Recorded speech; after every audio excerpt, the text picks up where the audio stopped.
Good afternoon, everyone. My name is Nell Maltman, and today I'll be discussing conversational clues to the genetics of autism. We've all had conversations that go really well. We think to ourselves, wow, I'm having a really good day. The other person saying things like, oh, interesting, cool, yeah, and we're like, I can talk to humans, this is awesome. We've also had conversations that fall flat. The person stares at us blankly, we don't know if they're listening, we're thinking, do they understand me? Should I keep talking? Do they like me? These kinds of conversational difficulties are very common in autism and are in fact among the core impairments of the disorder. But what causes these difficulties? Genetics. We all get genes from our parents with a few changes here and there. And those genes and traits that we get from our parents are called heritable. Now we know that autism is highly heritable. So what that means, or how we know that that's true, is from studies of twins. So people who share the same genes, so identical twins, are more likely to both have autism or autism-like traits than people who do not share the same genes, so fraternal twins. So genes that we get from our parents can be passed on to children, which may cause autism. But the genetics of autism are very complex. What you see here is a picture of the human genome on the bottom. And all the little squares that you see across the slide are different genes that have been implicated in how autism happens. So they're on every chromosome, and this is kind of overwhelming for researchers, myself included. So how can we hone in a little bit more to be more specific on what genes are actually playing a role in how autism happens? Well, we've come up with two novel and creative ways to solve this problem and hone in on some genes that might be involved in how autism happens. The first is to identify traits that run in families of individuals with autism. So as I mentioned earlier, conversational difficulty is among the core impairments of autism. So this might be a pretty good place to start when we're thinking about traits that run in families. Well, in fact, it is.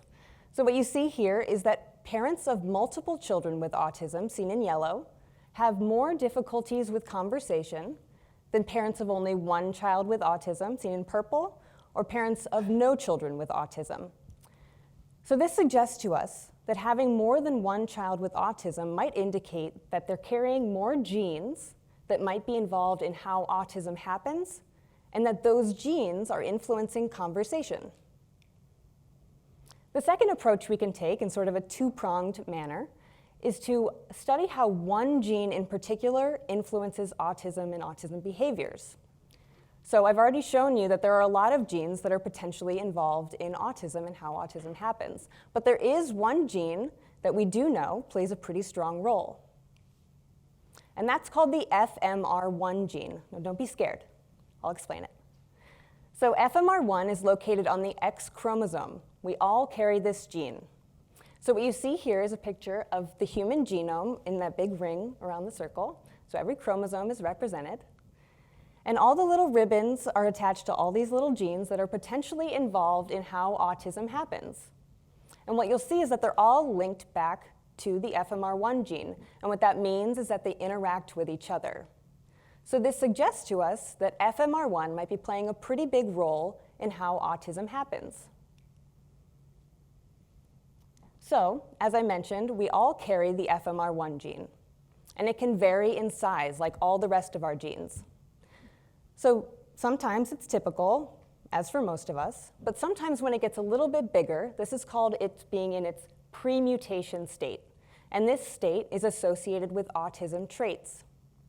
If it gets even bigger, this is associated with the full mutation. And the full mutation of the Fmr1 gene is the cause of the most common single gene disorder associated with autism.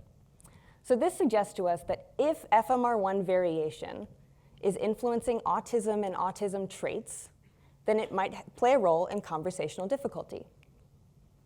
And that is the case. People who carry the Fmr1 premutation show similar difficulties with conversation as parents of children with autism. But how? We don't really know. So the goal of my research is to better understand how little words that might not seem like they play a really big role, words like yeah, oh. These are all tiny words that we use every single day that actually play a really big role in how we have conversations with each other. It helps us realize like, oh, this is your turn to talk, or oh, thank you, I would like to speak now. So what I'm looking at is the frequency and timing of these words in parents of children with autism and people who carry the Fmr1 premutation to better understand how Fmr1 plays a role. So to summarize, we're taking 3 approaches to better understand how genes play a role in autism. The first is to identify traits that run in families of individuals with autism. The second is to characterize conversations, thinking about words that play a small role in our everyday language, but actually help us with conversations. And the third is to identify links with the Fmr1 gene.